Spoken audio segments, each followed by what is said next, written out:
Hello tout le monde, on se retrouve pour une deuxième vidéo thématique sur devenir gagnant au poker, cette fois-ci sur la réalisation d'équité. La réalisation d'équité, c'est la capacité d'une main à aller jusqu'à l'abattage et donc à réaliser son potentiel de gain. Vous avez une certaine main qui va s'opposer à une range, c'est-à-dire l'ensemble des mains que l'adversaire peut avoir, c'est ce qu'on a vu dans la première vidéo, et cette main aura une équité déterminée contre la range adverse, c'est-à-dire qu'elle gagnera une part du pot en fonction de son pourcentage de chance de gagner le coup. Vous pouvez donc me dire quelle est la différence entre réalisation d'équité et équité. Eh bien, je vais prendre un exemple. Ici, on a Dame Valet de carreau chez notre adversaire sur un board Valet 8-4 et j'aimerais savoir quelle est la main qui a le plus d'équité au flop. 8 et 3 off ou 9 et 5 de cœur. Je vous laisse mettre en pause et réfléchir. La réponse est 9 et 5 de cœur. On voit qu'elle a 23,4% d'équité contre 18,3% pour 8 et 3 off. Une main qui semble moins forte au flop peut avoir plus d'équité grâce au renote. En effet, 9 et 5 de cœur va jouer les cœurs pour essayer de faire flush, va jouer des 10, des 6, des 7 qui vont lui permettre de faire quinte potentiellement à la river. Là où 8 et 3 off ne va jouer qu'un 8 ou un 3 pour faire brelan ou double paire, donc elle joue beaucoup moins de cartes comparé à 9 et 5 de cœur pour améliorer sa main. L'équité n'est donc valable que lorsque l'on part à tapis pré-flop ou lorsqu'on est à la river, quand il n'y a plus de cartes supplémentaires qui permettent de redistribuer les équités. Là, on va donc parler de réalisation d'équité dans cet exemple, puisqu'il y a encore des turns et des rivers qui peuvent tout changer. Ainsi, on voit bien que globalement, quand on a vu les 5 cartes, la réalisation d'équité est égale à 100%. Et donc, l'équité est égale à la réalisation d'équité. Si on pouvait résumer ça en une phrase, la réalisation d'équité, c'est le calcul de la jouabilité de notre main au post-flop. Est-ce que toutes les mains ont la même réalisation d'équité? Eh bien non. On a certaines mains qui vont avoir plus de jouabilité post-flop car elles auront un potentiel d'amélioration très grand avec l'apparition de cartes supplémentaires. On peut penser notamment aux connecteurs suités qui vont avoir besoin de voir un flop pour faire des combinaisons intéressantes telles que des suites ou des couleurs ou des quintes flush si on est chanceux. Au contraire, on a des mains qui vont avoir une forte équité pré-flop mais une faible équité realization, une faible réalisation d'équité. On peut penser aux petites paires, par exemple paire de 2 ou paire de 3. Quand vous êtes pré-flop, vous êtes très fort parce que vous avez une paire en main, là où la plupart des mains du poker n'ont pas de main faite. Et donc, quand vous allez post-flop, vous vous retrouvez très souvent avec 3 cartes supérieures à votre paire et donc vous ne savez plus trop comment jouer parce que votre adversaire peut avoir touché une paire supérieure. Donc cette main est très forte pré-flop mais beaucoup moins forte post-flop. C'est aussi le cas des As-X soft, donc par exemple As-8 qui n'est pas pareillé, donc As-8 avec l'As de pique et le 8 de trèfle, qui est très fort pré-flop mais au final qui ne fait ni de flush ni de quinte, donc post-flop c'est beaucoup plus difficile à jouer. On prend un exemple pour vraiment comprendre ce qu'est la réalisation d'équité. J'ai paire de 7, mon adversaire a décidé de limp en SB, donc il y a 100 jetons au milieu, moi j'ai ma grosse blinde et lui il a complété, et on a tous les deux 200 jetons. Paire de 7, pré-flop à 81,7% d'équité contre sa main, donc je gagne en moyenne 81,7 jetons. C'est ce qu'on a vu dans la première vidéo, c'est notre équité, et je vais gagner un pourcentage des jetons.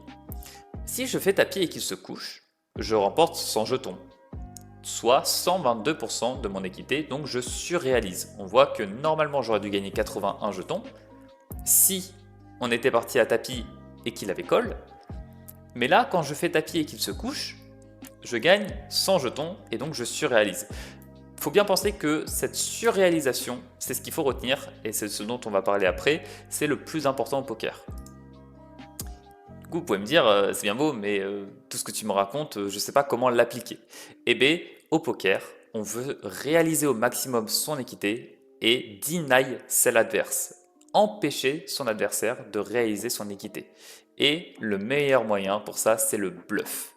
Quand vous êtes dans une certaine situation, je pense notamment à la river, et que votre main a 0% d'équité, vous n'avez aucune chance de gagner le coup parce que vous avez 4 et 2 off et vous avez totalement miss le board.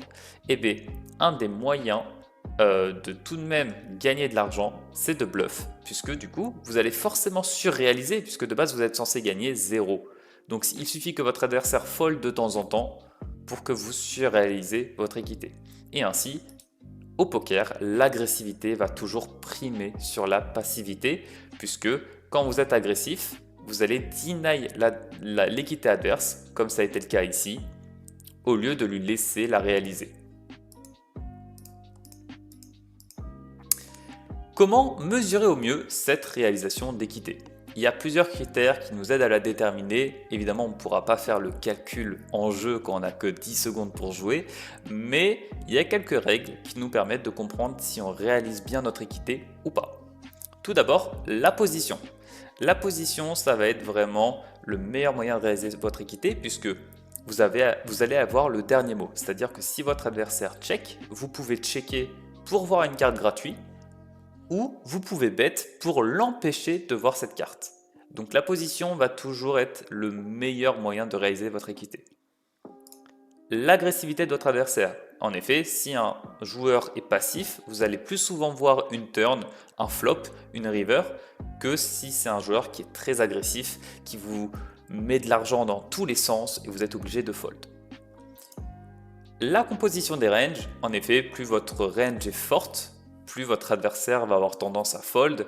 Je pense que quand vous voyez votre adversaire 3 bêtes, par exemple pré-flop, vous vous dites qu'il a une range qui est plutôt forte et donc vous avez tendance à avoir plus de fold au flop quand il va bet que par exemple s'il a limp.